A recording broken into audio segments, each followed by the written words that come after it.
The way the Gospels were compiled was never a problem for Christianity until the advent of form criticism among scholars in the early 20th century.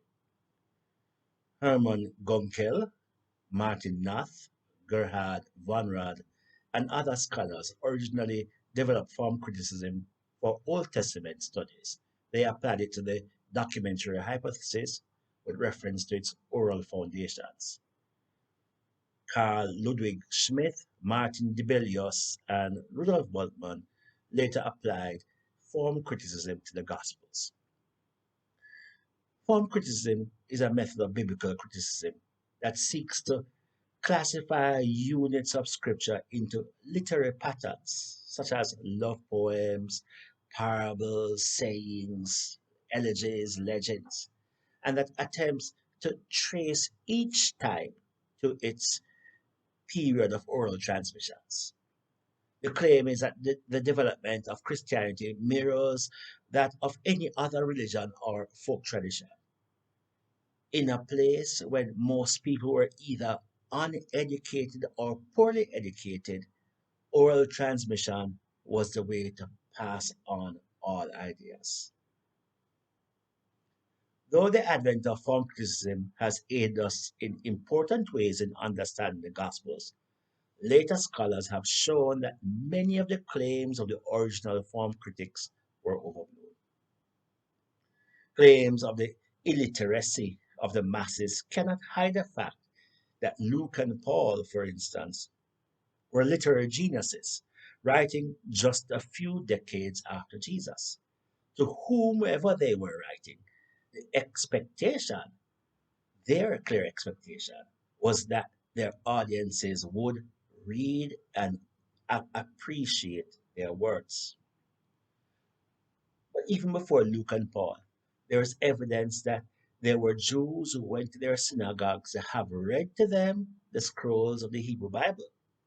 An important part of the synagogue culture was a bar mitzvah, where the Jewish boy would need to read portions of the Hebrew Bible to show that he had now attained manhood. It has for centuries been understood that the average Jewish man could read and write, even if he were not a scholar. Calling Peter and the other disciples uneducated fishermen was more a statement of their lack of thorough theological education and not a clear declaration that they were illiterate. In any case, that important ideas were passed on orally does not mean that this was done inaccurately. Claims to the contrary are often a greater indication of cultural myopia on the part of Western minds that have become dull to the need to store and retrieve information where printing was not a reality. In my own lifetime, I have seen the relative loss of ability to recall facts just because we now possess more modern ways of storing such facts. For instance, 30 years ago, I knew the phone numbers of almost all people who were important to me, talking about friends, family, acquaintances, and so on. A rough estimate is that I could recite instantaneously perhaps up to 500 phone numbers, simply because we had committed such information to memory. And we accurately recall such facts more than 99% of the time. Today, apart from the numbers of my wife and home, I can hardly remember any other number. Any such number important to me can be accessed through some digital database. What is interesting about much of the modern debate about oral tradition behind the Gospels is the sweeping claims made by some critics without any evidence. Perhaps the most well-known critic today is Bart Ehrman. He builds his claim of the unreliability of the New Testament along the following lines. One, he says, oral tradition was necessary in a day when most people were illiterate. Secondly, there is a possibility that tradition passed on orally would be distorted and changed over the years. And finally, he says that since oral traditions were distorted and changed over the years, It is logical that when the Gospels were written, they did not capture accurately the events they purport to represent.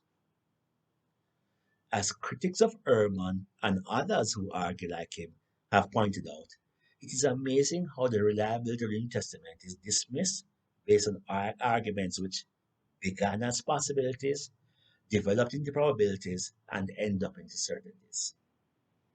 It seems more likely that many of these arguments are better evidence of preconceived conclusions, twisting the facts in a pretense of rational thought. The point here is not to dismiss the ideas of form criticism or oral tradition. We indeed learn a lot from them about Gospels. We understand Gospels better with many of these new theories that show us to dig deeper. We just should not use them to arrive at hasty conclusions that dismiss as irrelevant to us today thoughts and ideas of people from ancient cultures.